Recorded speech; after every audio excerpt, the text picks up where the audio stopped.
Hello, I'm Svitek, 360 creative coach, and one of my favorite movies of all time is Adventures of Huck Finn, the one starring Elijah Wood. And that's for a number of reasons, but something in particular that has always stood out to me was the quote from Jim, where Huck and Jim are sort of arguing, and Jim says, "You know, Huck, just because everyone believes something is right, don't make it right." If I got that quote off just a little bit, then I'm paraphrasing, not quoting directly. But anyway, the point is that yes, his argument was that slavery back then was very popular, and just because it was popular in many people's minds didn't make it right. And that's a notion that I've been thinking about, and we can certainly apply to other aspects. When it comes to the entertainment industry, the notion of fake it till you make it is quite prominent, right? That's a piece of advice, that's a mantra that many people do live by. And it seems innocent enough,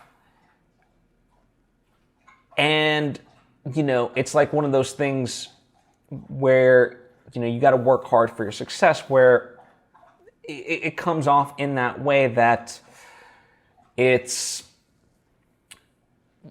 something that's good, right? That it isn't a negative, and yet it is, right? Something that I've been thinking about for me is as I apply to various film festivals and try to kind of, in general, make the next steps in my career as a writer, as a filmmaker, and so forth. One of those things is I just don't want to fake it till I make it. I want to actually make it.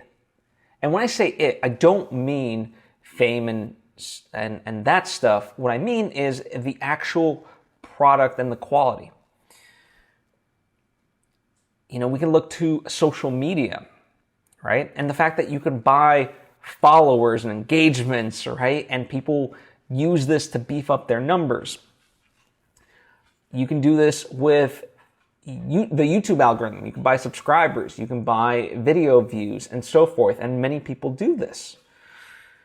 I know people in the podcasting space that quite literally lie about their numbers.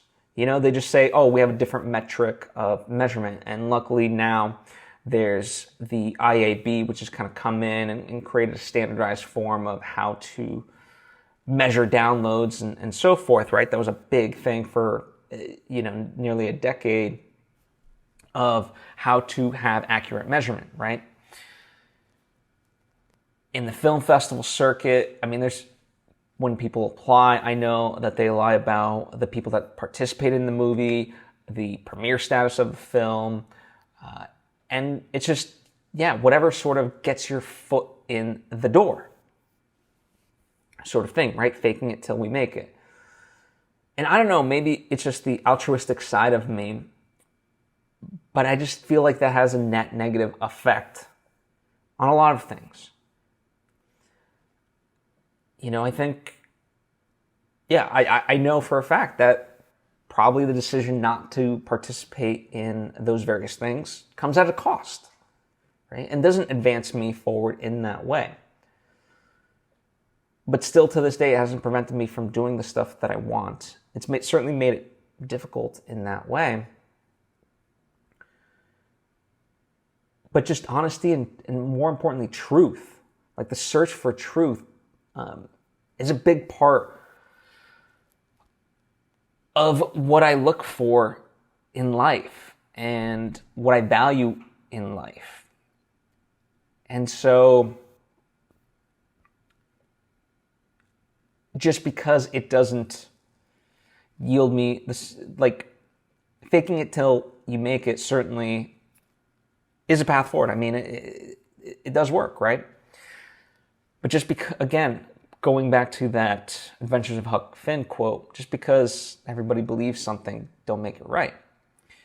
And just the fact that multiple people, or like the majority of people participate in something like that, doesn't make it right. And by the way, this can be extracted to all things, right? It's kind of like a deterioration of morals if you really want to like extract it to that sort of version of it, right? Like let's say you go into a hotel room and on it says, please don't flush things down the toilet even though everyone else does it. And just by that notion of putting it that everyone else does it, it almost gives it permission. And it's like, well, other people do it, so whatever, I'm going to do it, right? So just wording in general in that way. Like there have been studies about this that showcase, if you show that other people just accept it and do it, however, positive or negative, the attribute or characteristic, action, whatever it may be, is, people will do it if they perceive that other people are doing it and that it's, even if it's not acceptable that, that it's the secret thing that people do it, you're just participating in that. I mean, hell, it's kind of, again, if you want to take it to these extremes, it's why we find ourselves in, this climate crisis that we head into, and in many ways already are, and just, a lot of negative aspects about societies because we're like, okay, well, the rules don't apply to me, and other people do it too, so I'm going to do it, right? It gives us that permission. And that's why I just think that notion in general of just because everyone else does things to grant you permission isn't a good thing to me. And that's why I choose, it's not to say that I'm not a hypocrite. I mean, I think we all have hypocritic tendencies. I'm certainly not exempt. I try to walk the talk as much as I can, but, we're all human beings. But this is something that, like, overall, I think about principles, and this is a principle that I look at and I've identified and try to make sure that I hold myself to the highest esteem that I deem for myself, right? Because, if anything, for me, the purpose of art is to reflect society, to reveal truths through the craftsmanship and so forth, right? To be honest. And when how we operate and create that isn't honest, then how can we expect the work to be in that way? And listen, it's not to say that it can't or it doesn't,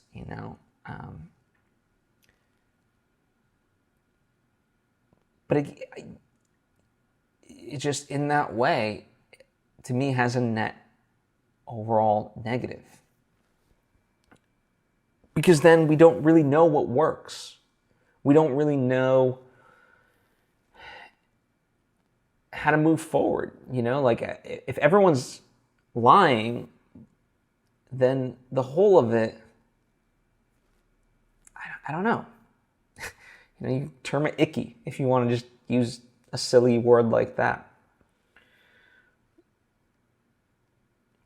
Maybe for me, I've just been thinking a lot about the legacy that I want to kind of look at. And there's, I don't think it's his quote specifically, but Rabbi Steve Leder on Pretty Smart, he talked about the idea of a half-truth is a full lie. And that makes sense, right? And yeah, I want to hold myself to a better standard. And I think there's a way to do that and still succeed. I don't think you have to fake it till you make it, because part of that is it just becomes like very surface level. For me, I'm much more interested in the technique of art, whatever that may be. If it's writing, sentence structure and grammar and, format and the flow and pacing of the story, and that can also, movies, right? Shot selection, acting, all those different things. Like, that's what I'm curious about and interested in.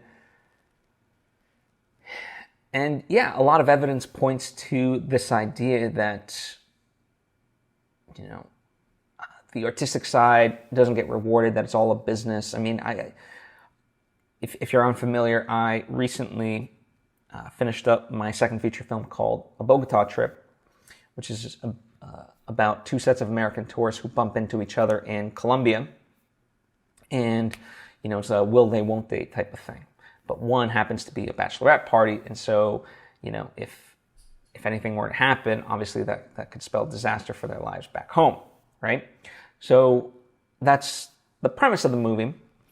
And I remember speaking with distributors and marketers and so forth, and they were like, well, it's a damn shame you made a movie about Colombia that really doesn't have drugs and violence, because that sells. I'm like, are you literally missing the point of why I made this movie? Because I wanted to showcase a beauty about Colombia that is not showcased. The drugs and violence is like a minuscule part of it. No different than when someone looks at America and just, the news, right? If they watch news, you'd be like, what the hell kind of hellscape is this? And yet it represents a tiny fraction of true Americans and what America is and, what we do on a day-to-day basis. But that's because, it just I think in many ways, the whole fake it till we make it idea has been, the logical conclusion is that things do get bastardized, and it's like, okay, well, what's marketable, what sells, what's easy? It's like, I specifically made something that I knew had value to the world. Maybe not to everybody, maybe not on a mass scale, but I know, enough people, like, that at least, like, if nothing else, at least 10,000 people in the world would find this of value, right? Like, that I can guarantee. But they just need to be reached and marketed to in the right way, hooked in that right way with thought and care, as opposed to just recycling marketing schemes and so forth.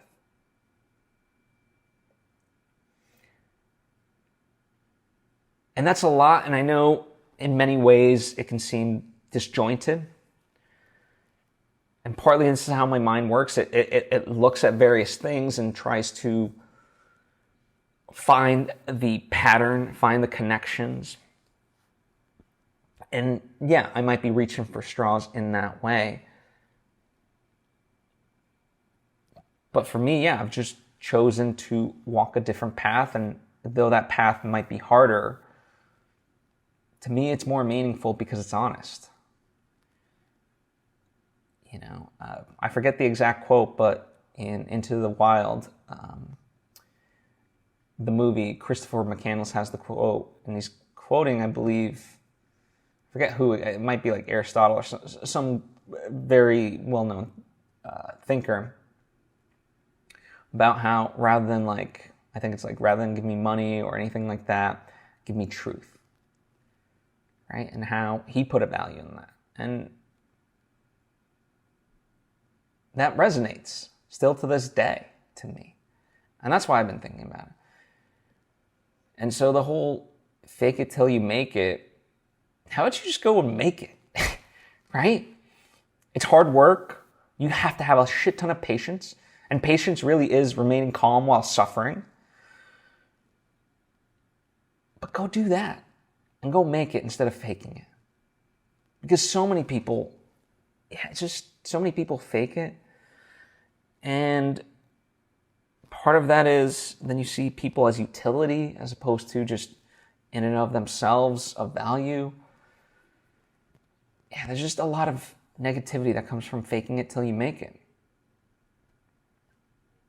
And I don't know. I talk about this because it's a self-reflection. You can choose to act upon this or not, but if nothing else, I invite you to think about it for yourself. What does faking it till you make it mean for you? How do you view it